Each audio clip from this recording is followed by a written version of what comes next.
So I think we have waited for 3-4 minutes. I request my colleagues to please follow up with Professor Profumo and see if he's having any difficulty joining. But meanwhile, I think we can start today's seminar.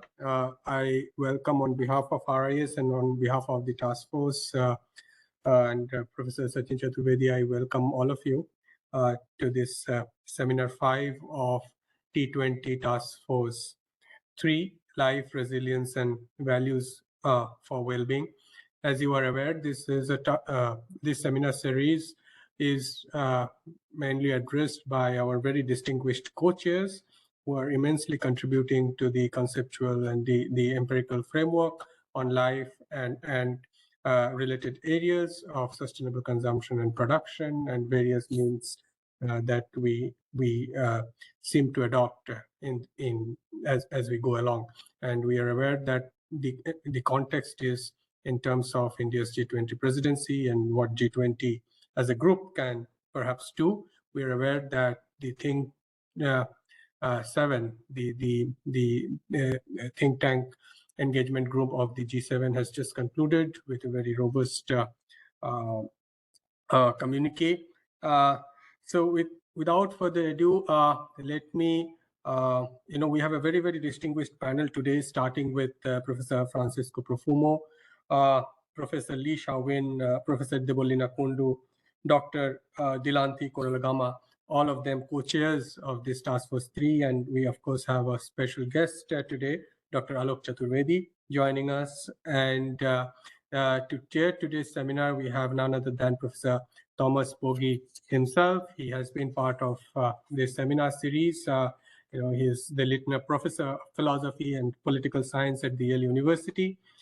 He is also the founding director of the Global Justice Program at Yale, member of the Norwegian Academy of Science, as well as co-founder of Academic Stand Against Poverty, ASAP, and has immensely contributed in terms of ethical frameworks, global tax fairness, and other areas. Very tall figure in academics, of course. So without further ado, a great honor to have you, Professor Bogie, with us today. May I hand over the digital space to you to take forward our discussion. Yeah. Absolutely. Yes. Good afternoon, everybody, or good morning, as the case may be. And today's topic is urban-rural linkages for a new development model.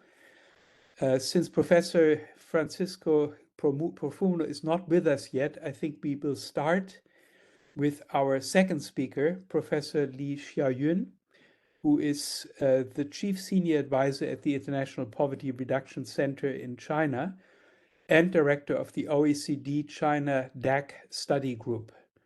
Xiaoyun is Chair of the Network of Southern Think Tanks, NEST, also Chair of China International Development Research Network.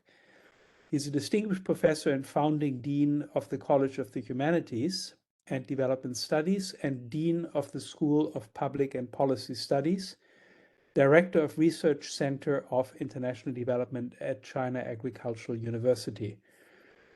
Dear Professor Lee Xiaoyun, would you please spend 12 minutes to give us your input? Okay, thank you very much. Thanks, Chair. I'm honored to speak into this seminar. I'm very happy that the issue of rural development is included in T20 discussion agenda. Rural areas constitute more than 90% of world land mass and provides crucial sources for the survival and the quality life of human beings.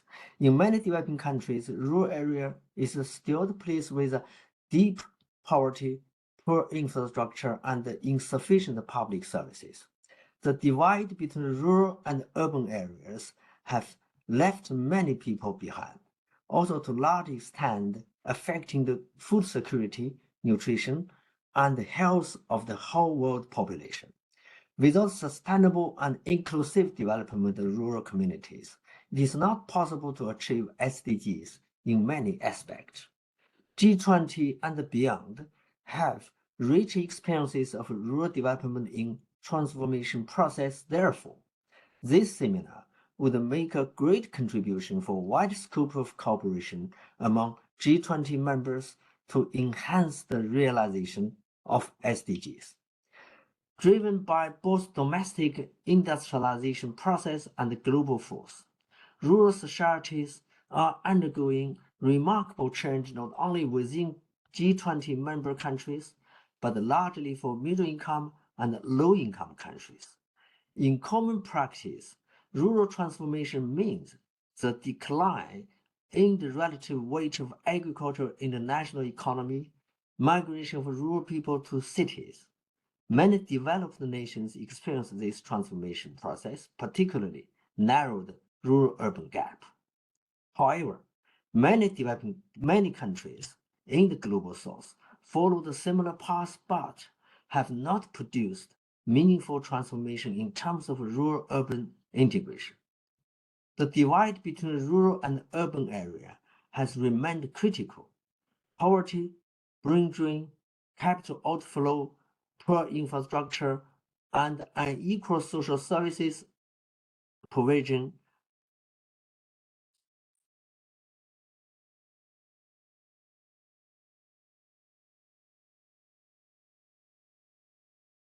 are common in many countries in the global south. Among G20 countries,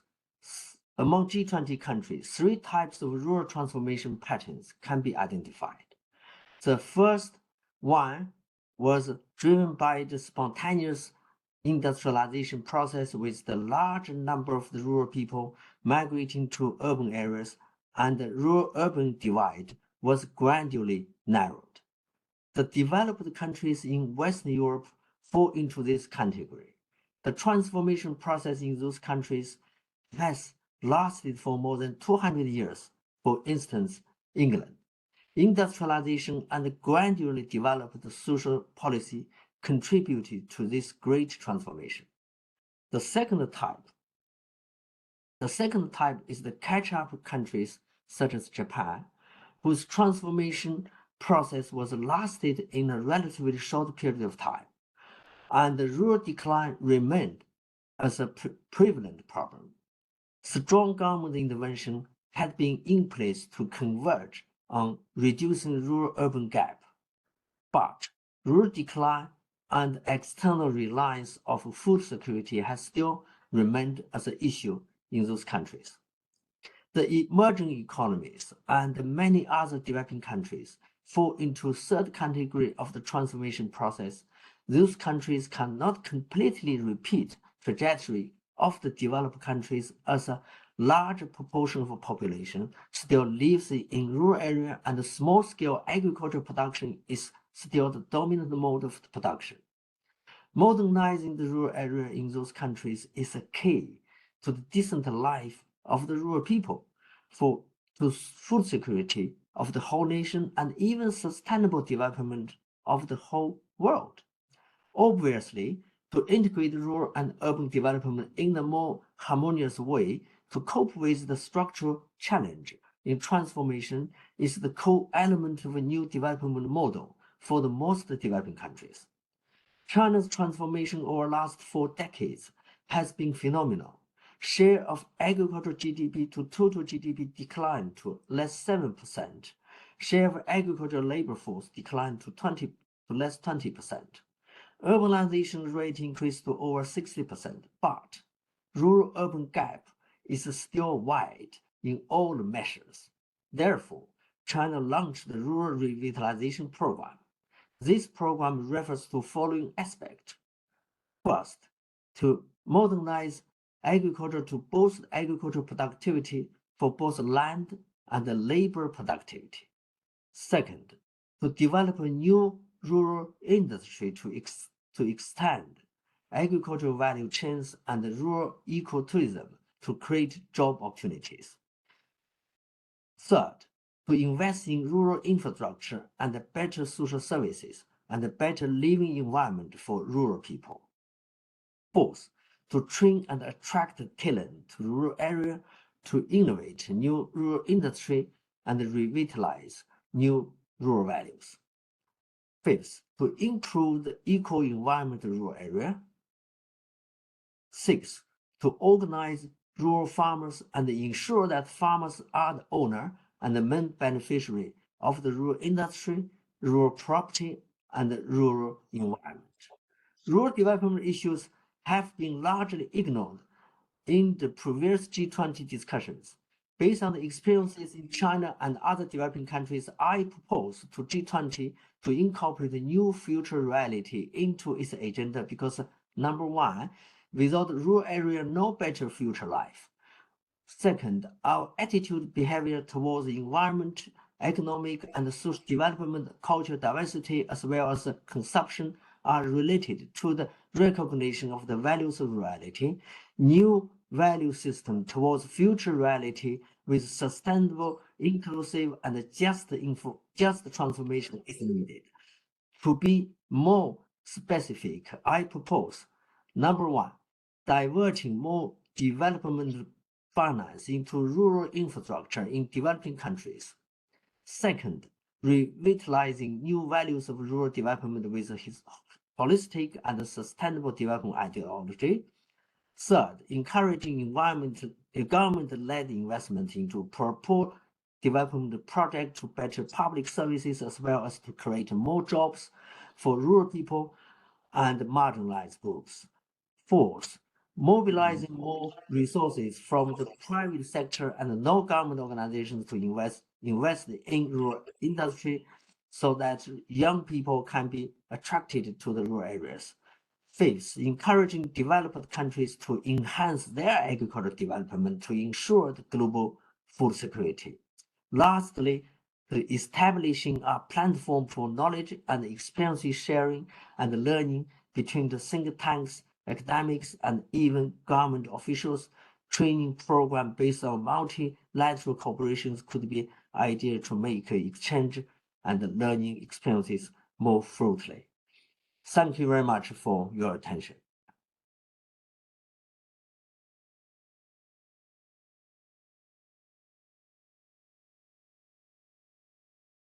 Can you hear me? Yeah, Professor Thomas. Thank you. It's okay. I've got it up now. Many thanks, Professor Li Xiaoyun, for your remarks. The motto of the SDGs is to leave no one behind.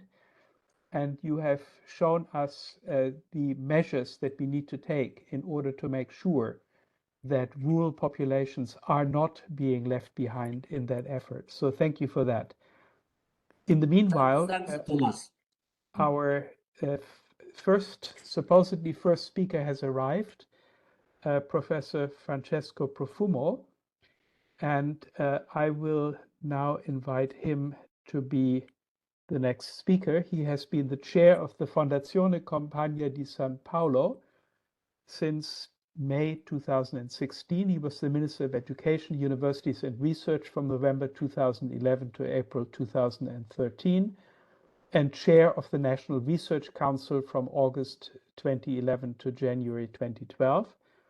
In 2003, Francesco Profumo became Dean of the Faculty of Engineering at the Polytechnic University of Turin, and then served as Chancellor of the same university between 2005 and 2011. Please give us your 12 minutes of input, Professor Profumo. Thank you, Thomas. I'm very sorry to be in difficulties to set up the password in order to connect. Oh. Yes, I'm sorry for this. Thank you for... No big problem. Yeah, thank you for the presentation. And ladies and gentlemen, and dear colleagues, it's really a great pleasure to be with you today. I extend my gratitude to Sachin for the invitation and to everyone joining us virtually. Our roundtable today focuses on the balance between rural and urban communities. Within this broader context, I would like to address you all on a pressing issue that affects millions of lives across the globe: the growing disparity between urban and rural areas and the pivotal role that infrastructure plays in this context. During my intervention, I hope to not only shed light on the challenges we face, but also propose some steps that can help bridge this gap. As we gather here today, we must acknowledge the stark reality that has changed over the last few decades, the widening gap between urban and rural areas. More than half of the population today lives in urban areas. In the 1950s, it was only about a third. By 2050, this proportion is projected to reach two-thirds, according to data from the World Bank. While there is a not standardized definition for urban, rural, or semi-urban and peri-urban areas, we observe a global tendency of economic activities shifting towards big cities and the metropolitan areas at the expense of rural areas with a much lower population density. Importantly, such regional disparities are not confined to emerging economies. Advanced economies also experience a tendency of its population to concentrate on major cities and thriving regions. Infrastructure lies at the heart of this divide. Infrastructure forms the backbone of economic development, enabling the efficient movement of goods, people, and information. It also promotes social cohesion, connecting communities, and facilitating the exchange of ideas and cultural experiences. In urban areas, infrastructure is often more developed, as investments in these regions tend to yield higher economic returns. Consequently, cities have extensive transportation networks, reliable utilities, and cutting-edge technological infrastructure. However, in rural areas, the story is markedly different. Limited investment in infrastructure has resulted in inadequate transportation systems, intermittent power supply, and poor access to modern technology.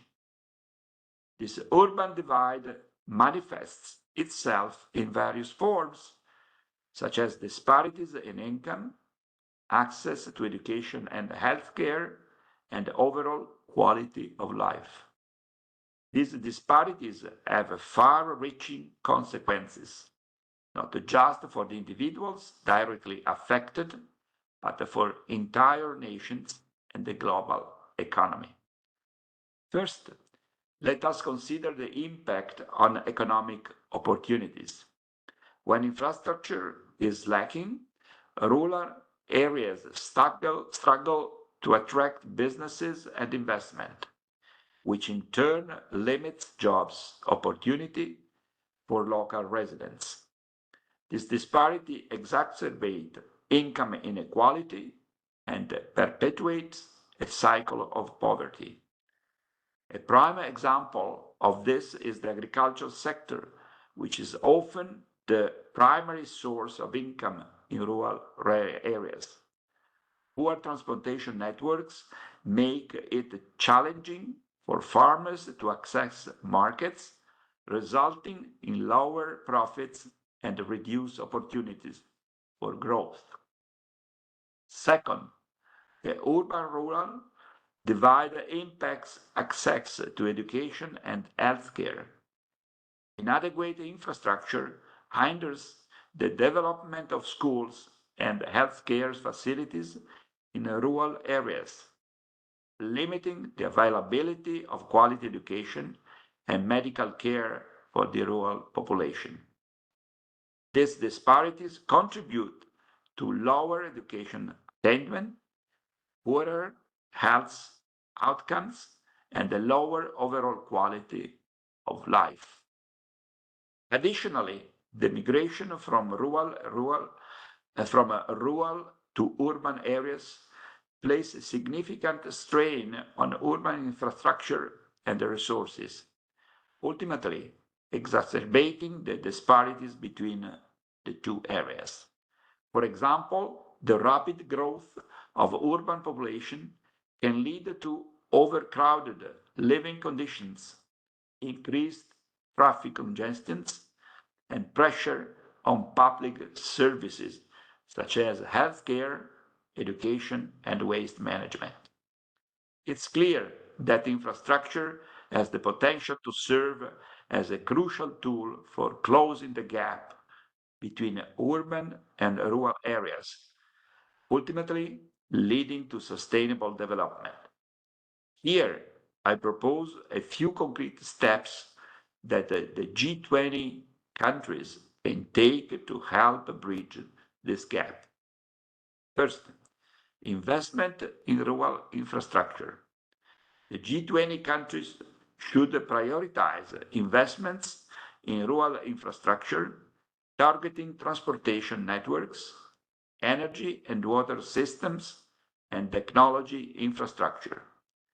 Improved infrastructure will enable better access to markets, attract investment, and create job opportunities for rural residents. These investments will also facilitate the development of schools and healthcare facilities, improving education and health outcomes.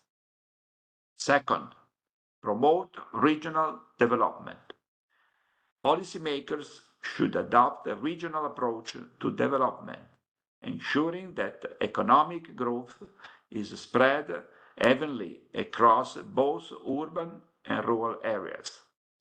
This can be accomplished by implementing policies that incentivize businesses to invest in rural regions, establishing a special economic zone that provide tax breaks and other benefits, and cultivating regional innovation hubs to foster local entrepreneurship, skill development, and industry diversification.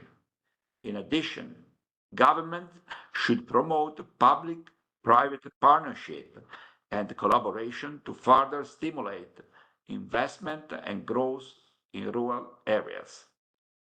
Third, strengthen local governance. By empowering local governments to plan, finance, and manage infrastructure projects, rural communities can play a more active role in the development process, enhancing the capacity of local governments through training programs, technical assistance, and financial support enables them to better identify and prioritize their infrastructure needs. This increased capacity allows local governments to effectively allocate resources, implement projects that maximize community benefits, and foster an environment of transparency and accountability in decision-making processes. Fourth, leverage technology. Finally, let me stress on the importance of technology infrastructure to bridge the urban-rural divide, enabling wider access to high-speed internet, mobile networks, broadband services, as well as innovative technologies like drones, IoT devices, and data analytics can have a significant impact in addressing the disparities that exist between urban and rural areas. In particular, access to high-speed internet and mobile networks has become increasingly essential for businesses, organizations, and individuals to operate and communicate effectively in today's digital world. With increased access to high-speed internet, rural businesses can expand their reach, tapping into new markets and customers. Rural areas can also benefit from the growth of remote work, which has become more prevalent in the digital age. High-speed internet enables individuals in rural areas to access remote job opportunities, reducing the need for migration to urban centers and allowing them to contribute to the local economy. Additionally, increased connectivity can attract entrepreneurs and small businesses to rural regions, fostering innovation and creating new jobs opportunity for local residents. Leveraging technology can also have a profound impact on education and healthcare. Expanding access to high-speed internet in rural areas is essential as it enables residents to access online resources, educational materials, and telemedicine services. This can help mitigate the impact of physical distance and limited local resources, opening up new opportunities for rural residents. Digital platforms and e-learning tools can be leveraged to improve access to quality education in rural areas. This could include developing online courses tailored to the needs of rural students, providing digital resources for teachers and students, and establishing virtual classrooms to connect rural students with educators and experts from around the world. Innovative technologies such as drone, IoT devices, and data analytics can also be utilized to improve the efficiency of effectiveness of rural infrastructure systems.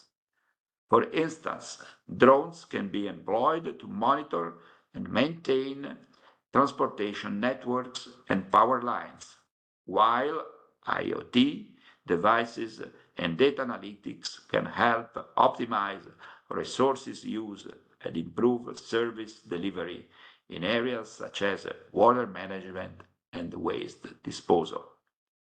In conclusion, closing the gap between urban and rural areas needs a well-rounded approach that considers the relationship between infrastructure, technology, and policy. By understanding and using the connections between urban and rural systems, we can develop fair strategies that improve health and well-being for everyone. As we plan for the future, ongoing cooperation among policymakers, researchers, and practitioners is crucial to achieving this goal. Thank you.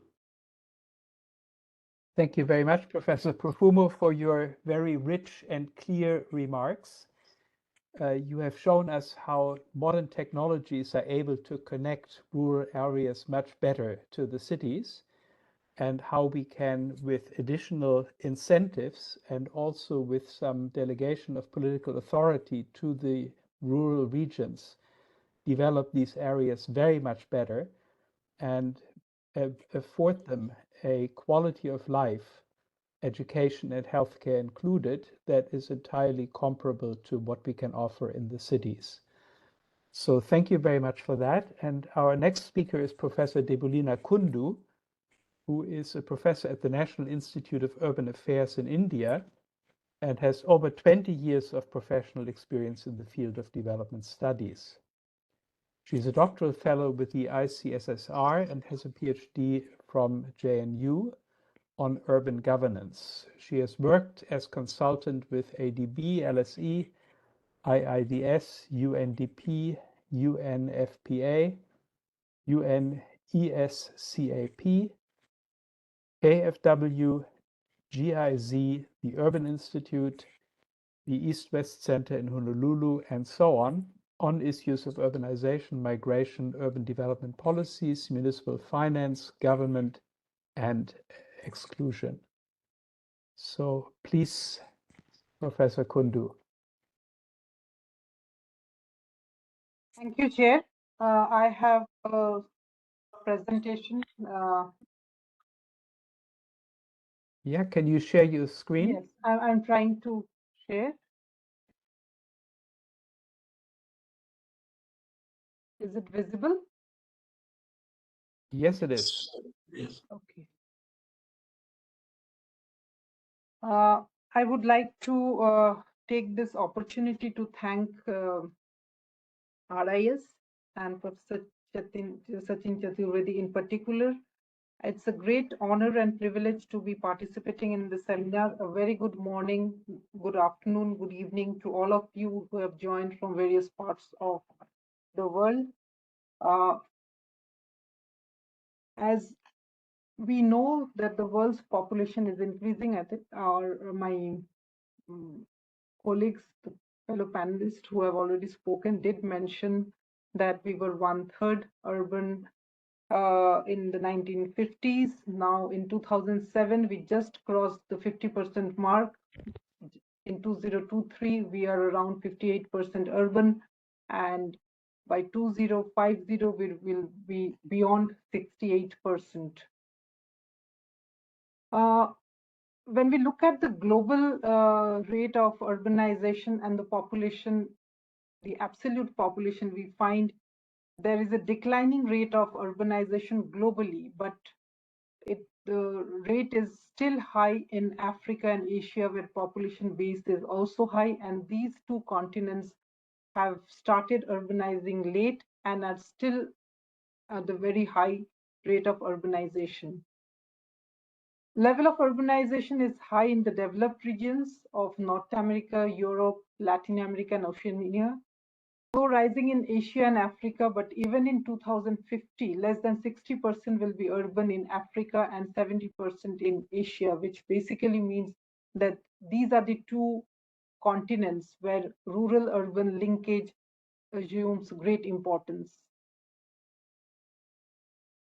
If we look at the proportion of urban population across countries, we find the Indian subcontinent and East Africa still has low levels of urbanization. This could be attributed, the variations could be attributed to different definitions which we have adopted across different countries.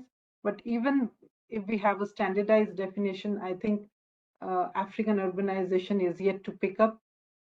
And the growth rate of urban population has picked up in Africa, and it is followed by Asia, China, and the Middle East.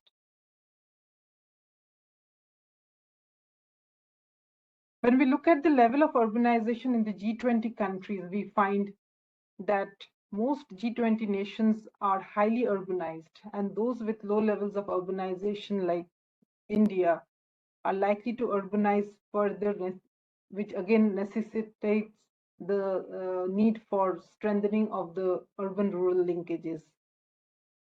The importance of urban-rural linkages have been already pointed out. There's a phenomenal growth of small towns. 80% of the rural population today across the world live close to the city, making the two dichotomous entities very close. Urban-rural linkages ensures functional linkages between different sectors, which includes industry, services, and also we have the peri-urban interface, which is very important in providing food for the urban countries. In India, we find a more diffused feature of urbanization, which is spread across as compared to the overall perception which we had of a high concentration of population close to the metropolises. And we also find there is a high linkage of rural and urban with regard to people, goods, information, finance, waste, and social relations. The UN Habitat has come up with guiding principles for urban-rural linkages. Urbanization and urban transformation, as we all know, can no longer be addressed separately. The processes must be mutually reinforcing between rural, peri-urban, and urban locations. people and place-based development along rural-urban continuum through functional territories can reduce regional inequalities and increase resource efficiencies. The SDG target of 11A and the new urban agenda adopted in 2016 called for integrated functional territories linking the urban and the rural communities in all three areas of sustainable development, which are economic, social, and environmental. And when we look at the villages and metropolitan areas, we find functional interaction depends mainly on the strength of capacity, spatial proximity, and advancement towards technological innovations.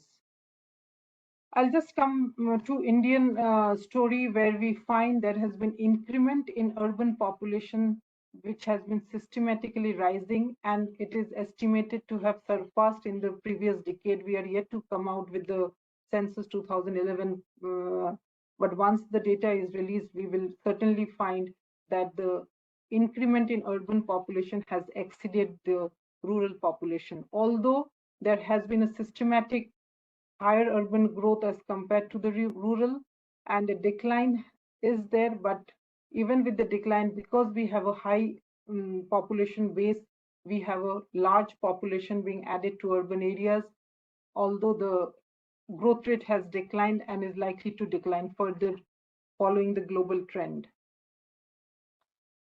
There has also been a myth of massive rural-urban migration, which is feeding to urbanization, which is actually not happening. It has stabilized. The rural-urban stream has remained low, and it has stagnated since 1981. And rural-to-rural migration is the most dominant stream of internal migration. Commutation has gained importance in strengthening the rural-urban linkages, and we have lot of seasonal or short-term migration, which is the most dominant form of rural-urban migration. And in 2011, the total short-term or circular migrants was estimated to be around 200 million, and around 66% of these circular migrants migrated to urban centers, and 73% of them were dominated by single men. It was male selective migration. And during the course of the pandemic, we did find a mass exodus to rural native places and reverse migration taking place. But with the revival, with the uplift of the lockdown and revival of the economy, many of the migrants have started coming back to the urban areas once again. As the topic of our webinar today is urban-rural linkages in the new development model. So I would like to, and which has been taken up by the India presidency, the new development paradigm of life, which is an India-led global mass movement to nudge individual and community action to protect and preserve the environment. And URL can encourage pro-planet people who will have a shared commitment to adopt and promote environmentally friendly lifestyles. And as most of us are aware, that life, which means lifestyle for environment, has been launched by the Honorable Prime Minister of India on the 1st of November 2021 at COP26, where he said today there is a need for all of us to come together and take lifestyle for environment forward as a campaign. This can become a mass movement towards an environmentally conscious lifestyle. And transitioning from use and dispose economy to a circular economy is imperative.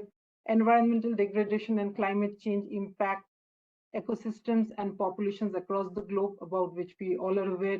And without timely action, 800 million to 3 billion people are projected to experience chronic water scarcity due to droughts at global warming of 2 degrees centigrade. And the global economy could lose up to 18% of GDP by 2050 if we do not take urgent action immediately. And changing individual and community behavior alone can have a significant impact on the environmental and climate crisis.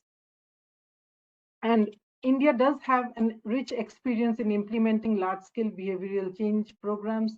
The Swachh Sagar, Surakshit Sagar, the Swachh Bharat Mission, the Ujjwala scheme, the Angikar campaign under the Pradhan Mantri Awas Yojana Urban, the components under National Health Mission, all have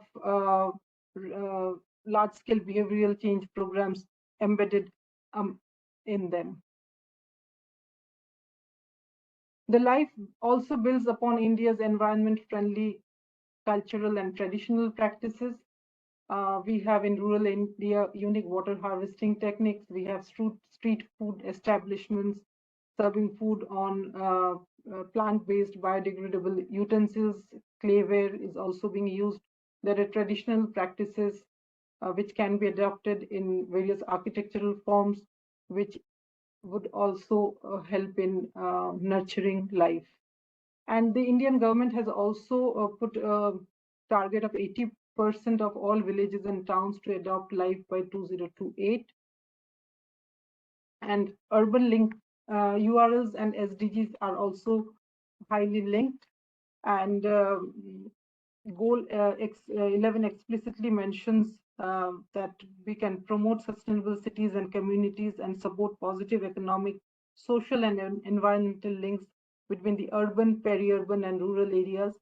And if SDG 2 is a driver for integrating other SDGs, then rural-urban linkages are the roads for integration from local to global and vice versa. And India is also the first country to include life in its nationally determined contributions. We also have programs strengthening urban-rural linkages from the rural end. We have the National Urban Mission, the Mahatma Gandhi National Rural Employment Guarantee Scheme, the Pradhan Mantri Awas Yojana Rural, which is housing for all, the National Rural Livelihood Mission, the Swachh Bharat Mission, the National Rural Health Mission, Jal Jeevan Mission, which ensures drinking water to each and every household in rural areas, the Digital India Mission, the Deen Dayal Upadhyaya Gramin Kaushal Yojana. In the urban sector, we do have the Smart Cities Mission, Housing for All, the Amrut Mission for Infrastructure, the Swachh Bharat Mission for Urban Sanitation, and the National Urban Livelihood Mission. There has been recent, during the pandemic, the One Nation, One Ration Card, the affordable rental housing were launched to help the migrants and again strengthen the URLs. Strategies to strengthen URLs, I think we need to take steps at the national level, at the regional level, where the district level integration needs to happen. It's already there, but I think that needs to be strengthened. At the metropolitan level, we need to integrate the urban, peri-urban, and the adjoining rural areas, trying to synergize across administrative boundaries. At the local level, strengthen small and intermediate cities, which are coming up in large numbers, and rural settlements, and strengthen the urban-rural partnerships. This is a small example of the rural cluster, the urban cluster under the Shyama Prasad Mukherjee's mission, where rural areas are being tried to really improvised.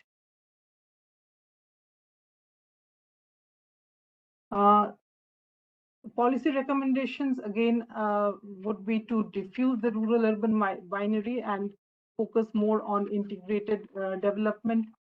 Income diversification needs to happen. Policies need to target towards infrastructural development of small and medium towns, intermediate towns, and census towns. In India, we have census towns, which are towns designated by the census, but still under the rural ministry. So I think a lot of focus needs to come here to strengthen the rural-urban linkages. We need to improve upon our regional transit networks. And lastly, the governance bit needs to be improved. We need to strengthen our metropolitan planning committees, the district planning committees. Local institutions need to have access to disaggregated data. Accountability needs to be ensured. There needs to be autonomy among the local institutions. And there is a need for a better fit between the national, sectoral, and local policies that can reflect the context-specific opportunities of life and address the challenges for achieving holistic development of leaving no one behind, which has come from the United Nations, and India has also accepted this through its motto of Sabka Saath, Sabka Vikas.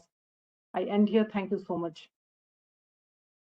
Yeah, thank you very much, Professor Kundu, for updating us on the situation in India, both on the special problems and also on the efforts that are being made currently to overcome these problems. India is obviously now the world's most populous country and a very large part of the problem that we are discussing today.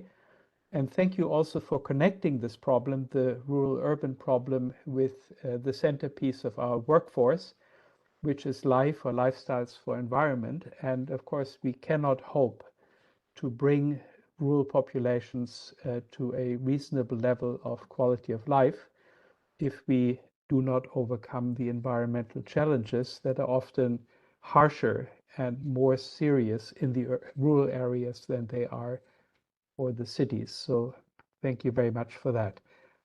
Our next speaker is Dr. Dilanti Koralagama, who is a senior lecturer at the Faculty of Agriculture at the University of Ruhuna in Sri Lanka. Her main areas of research are well-being, gender, research management, and community development in fishing and farming communities. She is a country advisor of the Young Professionals for Agriculture, Research and Development in Sri Lanka. Dr. Koralagama, please.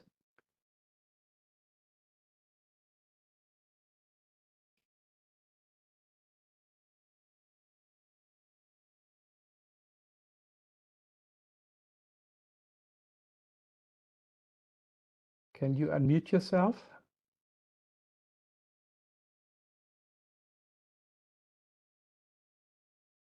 Yes, I want to share my presentation. Is it possible?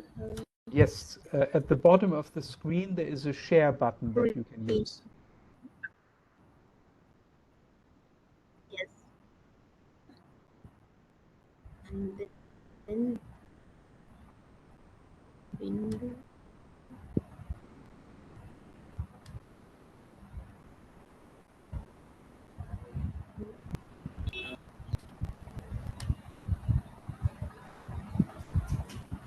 Oh, it's not coming. I don't know why. Doesn't matter. I'll continue.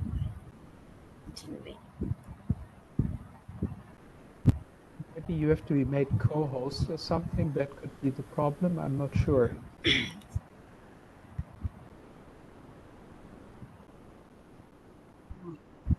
I think since Professor Kundu also made her presentation, should not be difficult. It is the same mode for everyone. I cannot share my presentation. Can you just The share? screen is showing. I mean, this window. Okay. All right. You can hear. Yes, Ayubowan, Vanakkam, Namaste, and welcome you all to my presentation. It is about urban, as we all discussed today, urban-rural link, the balance between urban-rural and how we can link it. As being the fourth speaker, maybe I'm repeating some concepts, some ideas, and some information shared already. Yes, we all know that by the year 2015, 2/3 of the world population will be living in urban areas, and recently heard that India is about its population, and 80% growth living in, especially in developed regions, especially in East Asia, South Asia, and Sub-Saharan Africa. So what are these regions? Developing regions with poverty. So all these with the vulnerability of the population growth, and particularly population growth in urban areas, there are a number of challenges. So we have to find ways for poverty reduction and increasing pressure on natural resources, and the most important thing, food security. Digging into my expertise, that is on agriculture, food security, and food systems. We need to, because we in our task force, we want to talk about well-being, we want to talk about the resilience, and finally we need to feed the population. So about food systems and food security we have to talk about, right? And we know that food systems are largely depending on the activities and dynamics of the urban area.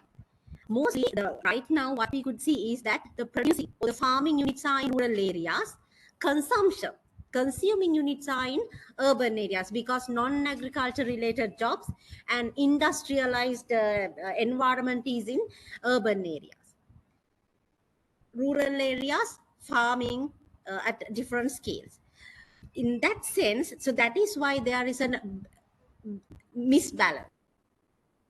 unbalance between these two sectors, but we need clear linkages, and that is why we need the attention of big guys, big forums about this urban rural balance and proper linkages.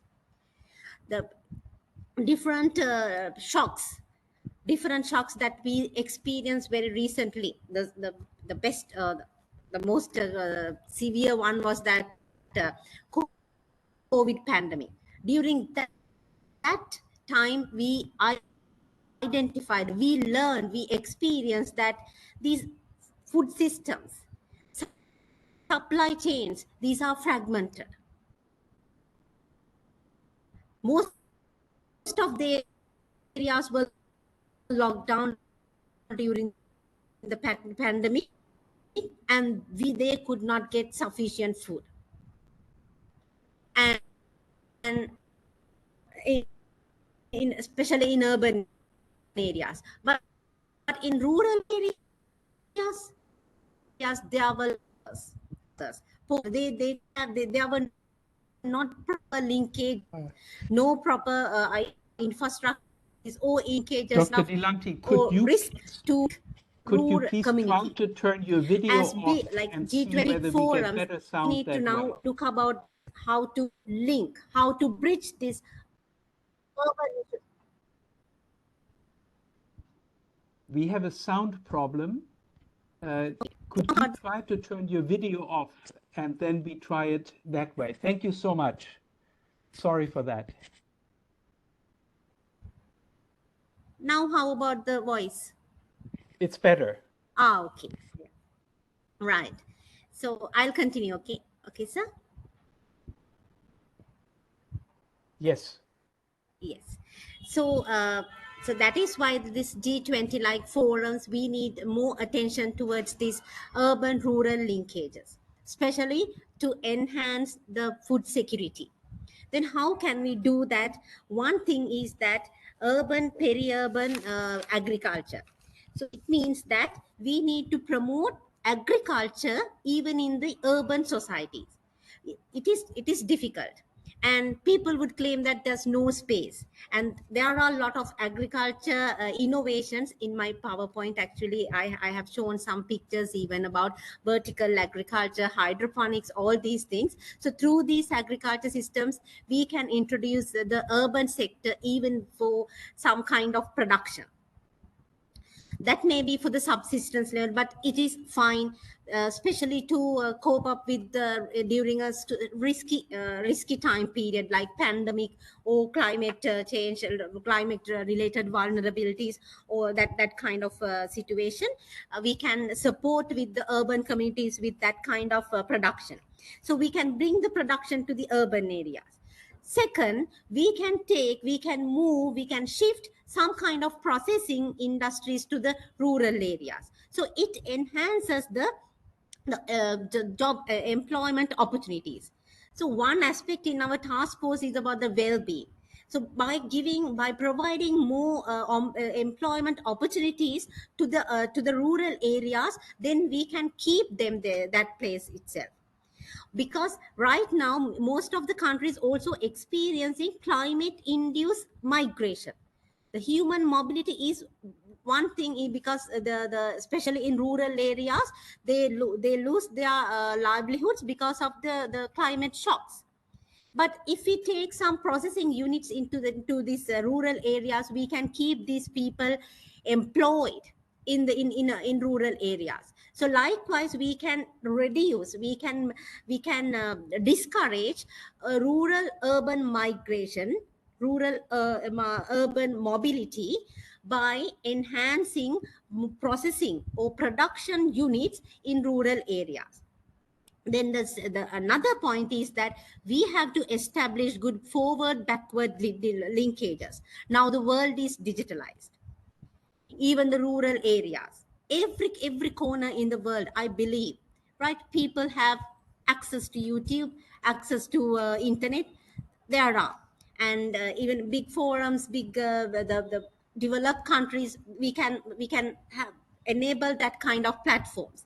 So through that, we can enable this backward forward linkages for faster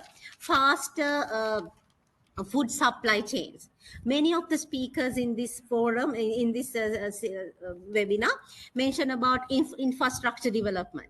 Yes, I confirm that, and I'm in that side too. And we need to have introduce good cold chain systems and supply chain management, value chain management to enhance accessibility, availability, good the price stability, which are the pillars of the food security. So through these things, we can lessen the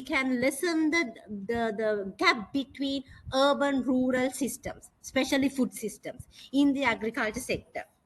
And then through infrastructure development, all these things, we need the proper networking. Proper networking means relationships, develop relationships through and digitalization. With all these things, we can enhance well-being. We need to talk about material well-being, that is improving our livelihoods, improving our living standard, all these things. Plus relational well-beings, good relationship, societies, networking, and it will reduce this mobility as well. We can reduce the gap between urban and rural areas, and the cognitive aspects in well-being. So now we promote some kind of agriculture production to the urban sector, and we are taking processing units, production unit to the rural sector. Then people are assured, especially urban people are assured with good fresh foods. Rural peoples are assured with good living standard, good livelihoods. So likewise, we can ensure their good mentality, mental well-being. So through these, by implementing these kind of activities, by taking the processing units, by taking the industrial things into the rural areas, especially related to food production, food systems, we can enhance the well-being of the two communities, two areas, two sectors. So however, what we have to do is that we have to do some kind of integration horizontally through spatial scales. And then as many other speakers mentioned, public, private, and community participation. Last week, one of our speaker mentioned about bottom-up approach in decision making, getting participatory decision making with all the stakeholders, by acknowledging their importance and engagement with this food system, food security, especially to improve both urban sector as well as rural sector. Right now, most of the decisions are taken with the experts gathered in urban areas. Then what about rural areas? So we can have the same similar kind of platform, similar kind of forums, not only in the urban areas, but also in rural areas. So through these things, we can reduce the gap. I'm talking mostly to minimize the gap between urban, rural production, and this dissemination, supply chain, all these things, because we want to go. We need to march forward in a balanced way. At least we have to try for balancing. Another thing is circular agriculture. We can introduce circular agriculture systems to the urban areas, so it will reduce this wastage issue. the waste. We can recycle urban waste. We can establish green belts, and we can strengthen the resilience of cities. And we can provide, I mean, the models we need to bring through through policies and forums like G20 to enable to establish middle level cities between urban and rural. So it will give a good cohesion, good relationship between the two extremes maybe. So these are some suggestions that I want to show. I want to share with you to have some insights, some further steps to enhance urban rural linkages while reducing the gaps for a balanced sectors. Thank you. Thank you so much. Yeah. And please make sure that we have your PowerPoint for distribution, because we don't want to miss it. It's a pity we couldn't see it. So Yes. what you reminded us of is that, of course, we don't want to close the gap between rural and urban by moving all the people into the cities. We want people to stay in the rural areas, and we want them to have a good quality of life that is comparable to what's available in urban areas. And you also reminded us of the very important point that so many people in the rural areas suffer food insecurity, and that it is absolutely crucial to overcome that problem as well. So our final speaker is Dr. Alok Chaturvedi, who is a professor at Purdue University at the Krannert Graduate School of Management and the Department of Computer Sciences, and the founder, chairman, and CEO of Simulex Inc., a modeling and simulation company located in Purdue Technology Park. He's the technical lead for the US Department of Defense's Sentient World Simulation Project.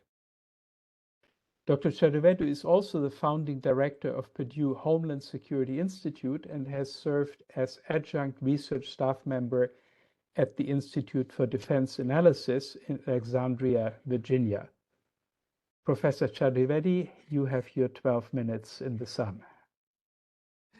Thank you, Chair, and thank you, my co-panelists. And I would really like to thank RIS and Dr. Sachin Chaturvedi and Dr. Sabyasachi Saha, so giving me this opportunity to address this panel and our audience. So, what has been said so far is so profound that, the world is going through a major change, and we have to look for some really innovative solutions. And we have to really reimagine how we look at the development process. If every person in the world were to live like an average American, then it will require resources of 4 planets. So obviously we don't have that kind of resources. So we have to really reimagine, because the poverty and all the other issues which has been pointed out. So for last several years, I've been looking at how we can reimagine the solutions or the interventions, which is bottom up and which is not entirely dependent on government funding. So the challenge is not that we don't have talent in the rural sector. It is the lack of opportunity. So in many of the Indian villages, most of Indian farmers are marginal farmers. So they don't have enough land to sustain their livelihood just by farming. So they need additional sources of income, and how we can integrate them into the global economy. So we developed a model called a hybrid development model, and using some of the government programs where we bring in people, especially we are working with young women, so from 18 to 25-year-old, and they are already part of what is called a self-help group. So these are community groups where they're already interacting with each other, and they're also creating a savings and loan community. So that, I mean, now things have changed dramatically because of uh, uh, you know, for financial inclusion, which our prime minister initiated in his first term. But before that, they didn't have access to the banking system, and they didn't have access to loans. So with a lot of programs which were really targeted towards giving opportunity and giving access to capital to young women. So understanding that now things have changed, so what can we do to really improve their opportunity? So we started with a hybrid development model, so where we worked with a self-help group and spent some time giving them certain skills so that they will be productive. And then once they become productive, then we help them become entrepreneurs. And then with entrepreneurs, we're training wheels. And then once they are really comfortable with that, we allowed them to be on their own. So the process was, and the reason we call it hybrid development model is that first they take some loans, and then we train them on certain skills and show them how to run businesses. And then we work with them for a while where we guarantee markets for their products. And then we let them loose. And this way we have thousands of young women who have sustainable livelihood. So the idea here is not to just enable them to have livelihood, but how can we make them prosper? And prosper meaning creating a path through which they can attain, move to middle class really quickly. So for that to happen, we need to have access to 5 core things. The first thing is access to talent. So many of these young women, so they did not even graduate high school.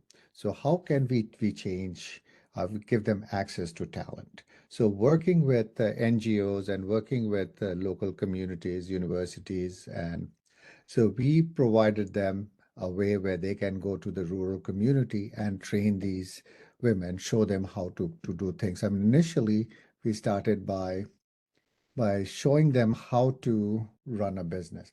See, the challenge is that young women who all their lives were told that, no, you are, I mean, so you have to, you don't really need to go to school, or, you have to get married.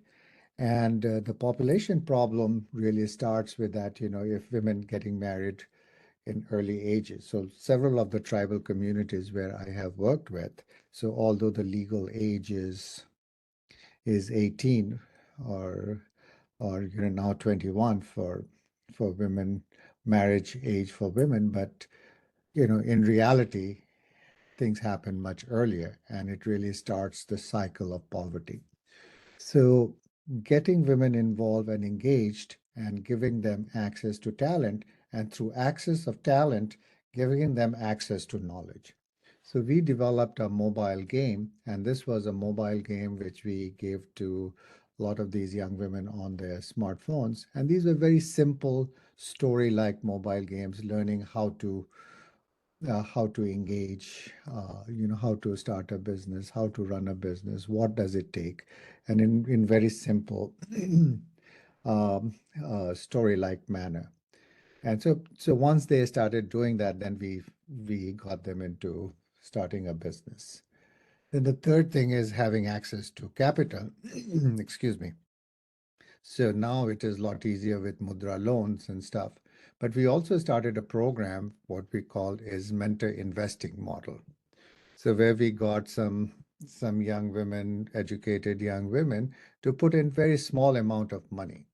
And this small amount of money was, it was like, so you just don't put money, but you also mentor these groups. And by mentoring these groups, what you are doing is essentially helping them along. And so you have someone to fall back upon and ask questions, and those and make things available. The fourth thing is having access to the market. So there we had created, through digitization, we had created a small ecosystem by which they could, trade, they could buy and sell, they could, they were essentially having access to the market, which they did not have access to the market. But with the new digitization platform, the ONDC, Open Network for Digital Commerce, that is going to be a game changer, especially for the ecosystem which we were trying to develop. And, so now a lot of those activities are happening.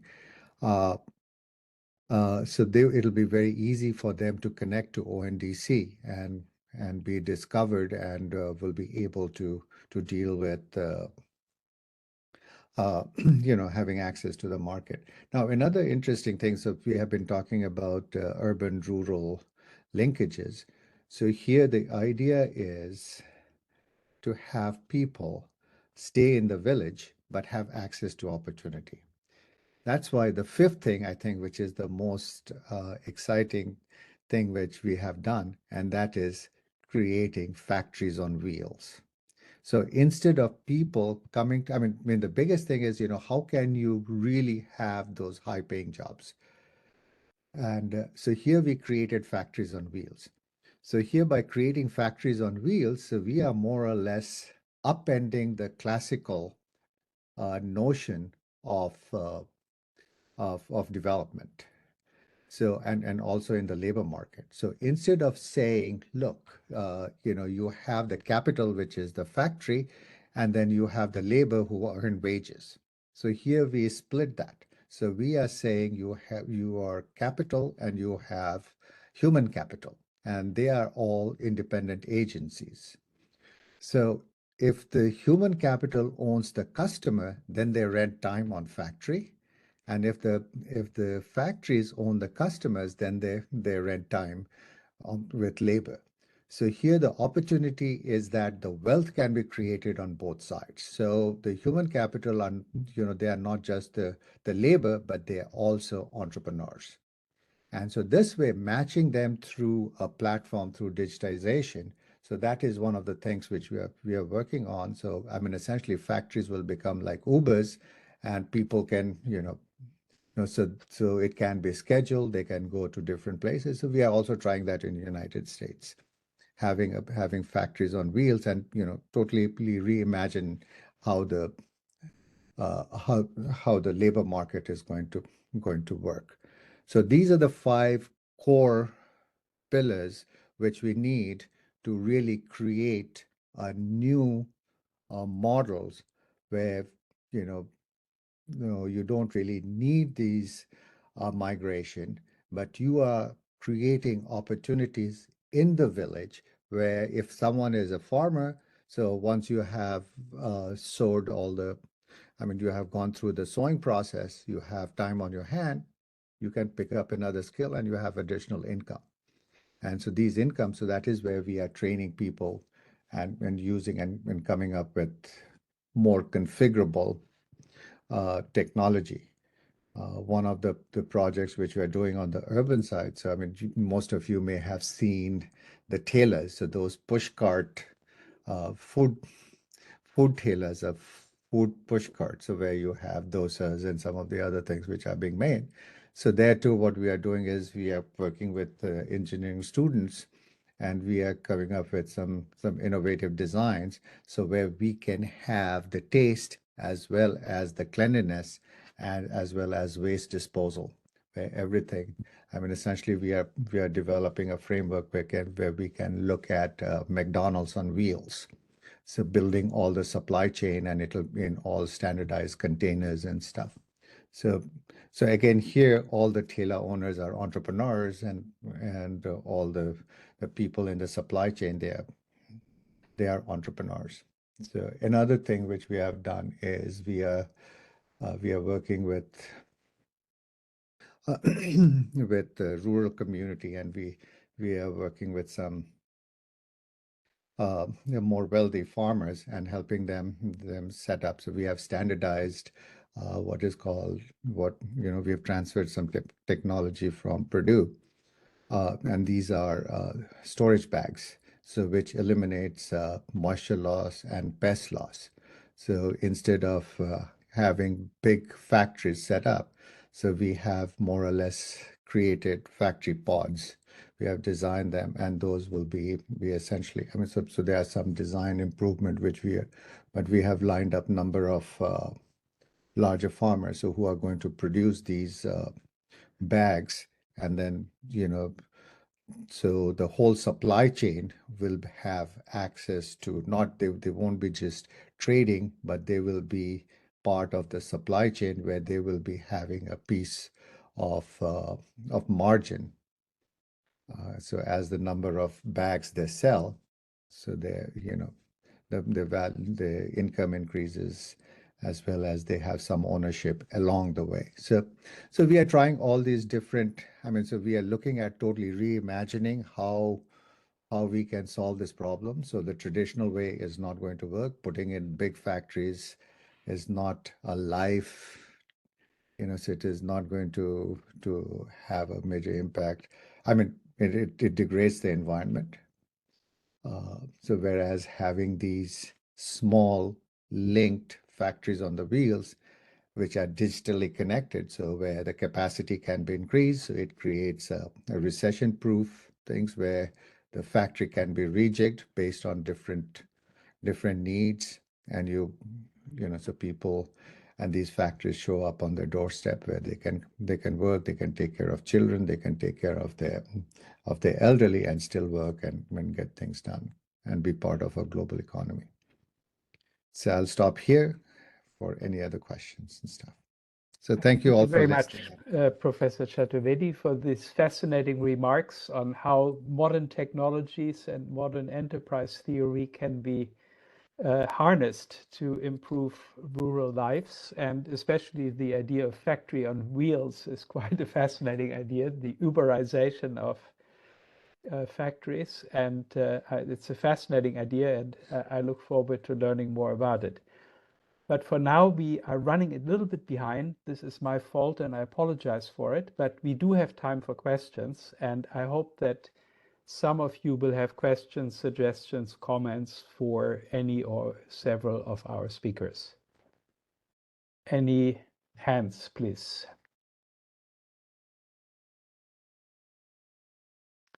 Yeah? Sabyasachi? Sure. No, my thanks to very, very insightful presentations to our colleagues who brought in several new ideas, and I would say that today's seminar has brought out some of the practical examples and the ways and means to do this integration that we are talking about. I was trying to think more in terms of how today's discussion integrates with the other discussions that we had so far. And as we approach a kind of a common idea that emerges from the task force, how do we bring a common thread in the development perspective and the development model that we are trying to kind of first conceptualize and then advocate for? So definitely, if we look at the framework of life and what it entails, the way we had kind of defined our work streams, today we discussed food security and issues around agriculture. Definitely closely linked to food security and agriculture would be the sustainable agriculture part of it, where we bring in principles of circularity, carbon footprint, and others. So they're bringing down the carbon footprint. So there could be some discussion around how to do that, perhaps. We have discussed traditional industries and how to promote traditional industries, which is again part of the new consumption pattern that we want to encourage, not close to the lifestyles that we have.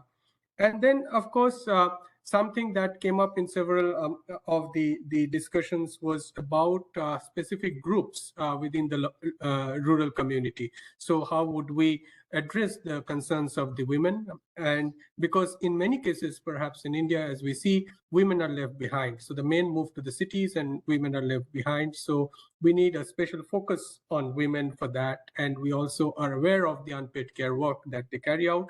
But of course, there is a new move towards bringing the entrepreneurial skills in women and how to bring them up. Definitely access to talent, and as Professor Chaturvedi mentioned.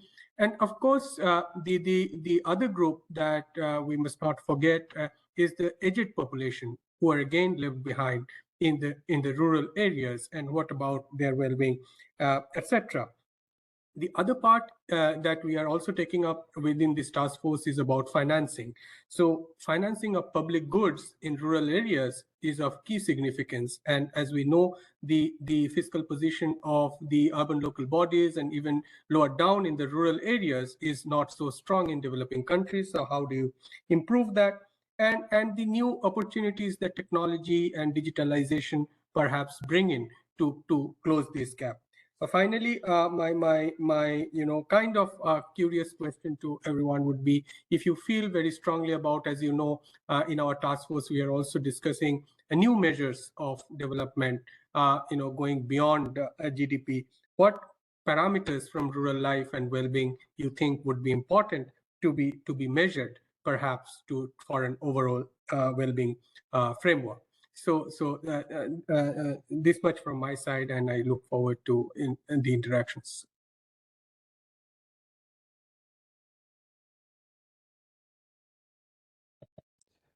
So I would like to address a question by Smriti. So so I did not get a chance to talk about all the details that how we are designing factories on wheels with a really small carbon footprint.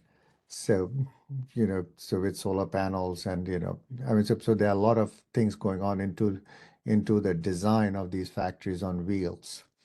And so that is where we are trying to make it sustainable. And so, see, the places where we are working, there's no, with marginal farmers, there is no other opportunity to earn some livelihood.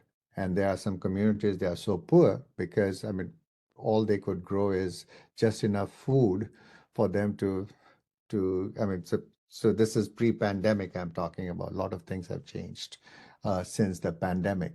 But one thing which is there is the aspiration of the younger generation is absolutely astounding. So it is, so I've also worked in Bulgaria and Honduras and other places and in several other countries. And the aspiration and enthusiasm which I have found in Indian rural community, that is orders of magnitude higher than in several other countries which I've worked in. So that really gives us an opportunity to experiment with a lot of things. Especially the circularity. So we are experimenting with several things of that nature, and we are also trying to put measures in the footprints, carbon footprints which we are creating. So are there any questions, comments, or suggestions from the audience? I see a few questions in the chat. So should I read it out? Yes, please. Yeah, please. Yeah, I'll try to do that. Yeah, so the first question is from Tuhin Shubhragiri, who says that how much important is the urban and rural linkage towards higher GVC contribution in terms of skill mismatch and infrastructure development? The second question is from Saeed Arsalan Ali. Most of the cities in the global south are urbanized, industrialized after World War II, but it is only now that we are witnessing the issue of sustainability, mobility, public transportation, or exclusions in urban areas. Case in point can be ghettos or slum areas in urban settlement. So as to what extent can we correct the past mistakes of misaligned urbanization while developing infra for new urban areas? The third question is, please put some light on overcrowded, polluted metro cities of most of the emerging countries. What can be the way forward to decrowd these highly urbanized cities with respect to rural urban linkages. And I think this question by Ms. Smriti has already been addressed, I suppose, by Professor Chaturvedi. So I think these were the three questions that I can see in the chat box. Yeah, is there anybody who wants to begin an answer to any of the three? Yes, Professor Li Xiaoyun. Okay, I like just respond to the second question in terms of urbanization and the consequence, negative consequence of the urbanization, such as like slums and slums and other so-called urban problem. The issue is that we need to look at the issue in the two dimensions. And the first dimension is that we just follow up the traditional trajectory of industrialization and urbanization for most developing countries in the way that developed countries actually solve the problem, so-called urban problem, within a very long time. So if we look at the problem, occurred in Great Britain and the 19th centuries, 18th centuries, 19th centuries, they had a huge problem, in terms of this migration. And also look for other countries, other developed countries in the early stage of development. So you see that way. For the most developing countries, and for the urbanization and the lack of a proper, employment policy, as well as effective social policy. And at the same time, we cannot only rely on the urban policy and urban development to solve this urban problem. So we need also look at another way of rural issues in the rural area, where you have no investment in the rural area and the rural area is left behind, and the rural area is considered as a burden, not really active source of economy and social life. And then you would create this problem from both sides, from the rural area and from the urban area. Therefore, in order to avoid this problem, so we need to revitalize first the value both for urban and the rural. And we need to understand that rural area is valuable, not regarded as the way that we regarded before, that rural area is the burden economically, socially. So that is why we try to say that we're going to remaking the new value for the rural area, that we need completely, generate a new industry and a new talent, and we call the new farmers. It's not farmers that left behind, but the farmers that could use high-tech, new technology, and they can generate new, high income. So that is, we also respond earlier, earlier the questions regarding to the sector, regarding to sustainable organic farmings and all, and even today by using the digital technology, and also other sort of digital technology and intelligence, artificial intelligence, and even for the for smart agriculture, all these different things, they're coming to our rural areas, and that provide instrument to to closing the gap between the rural and urban. So, Thank you. Professor Kundu?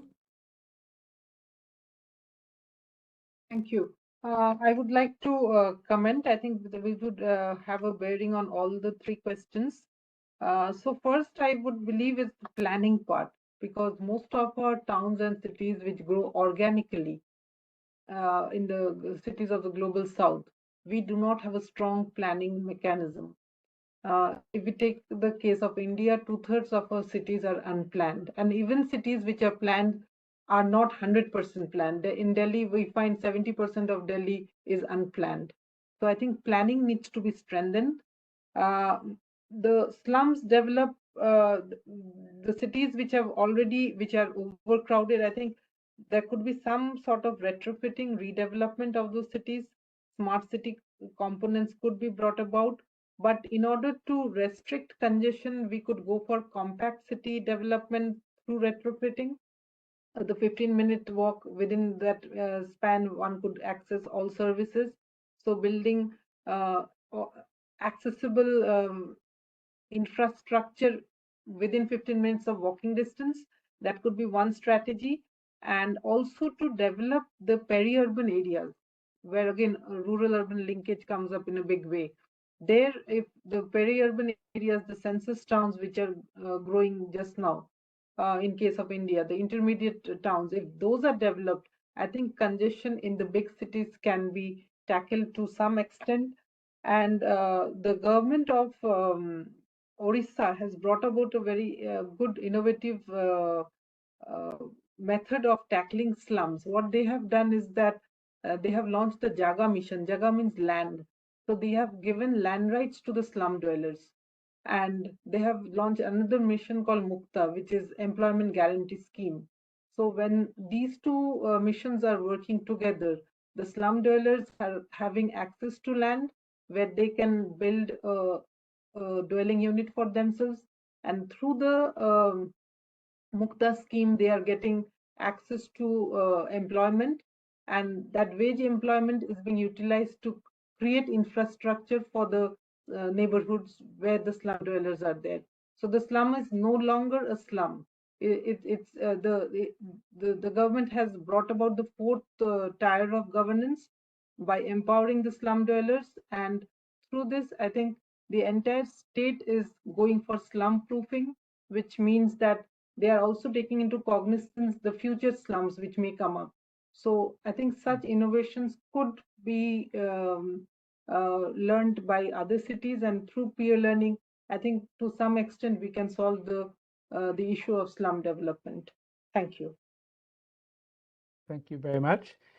Are there any final words from the other panelists who have not spoken in this last round? May I? Yes, of course. Okay, I'll stop video and answer. Yeah, I would like to bring one point, especially the point raised by Sabyasachi. Hope I'm audible. Am I? Yes, you are. Okay, right. So related to these traditional industries, traditional communities, we can establish small size, cottage level industries in rural areas, and we can facilitate these communities who are, for an example, like lace industry. Maybe one community is doing that, and we can brand it. We can give a brand, and we can show the country of origin, and we can promote that brand or that product through our digital media. Through maybe Facebook, WhatsApp, and in internet. So we can establish some centers in rural areas where it is a center, right, with the cottage level industries. They can display their products, branded products, and facilitate to get orders, or to link with the urban demand and all the market linkages, right? That will facilitate marginalized communities, especially women, aged people, because sometimes not only that lace industry, but like food items. There are a lot of traditional food varieties, like especially in developing Asian countries. We have a lot of traditional food items. We can brand them, we can give the recipe, so elderly people, they get acknowledged, they get some recognition through that.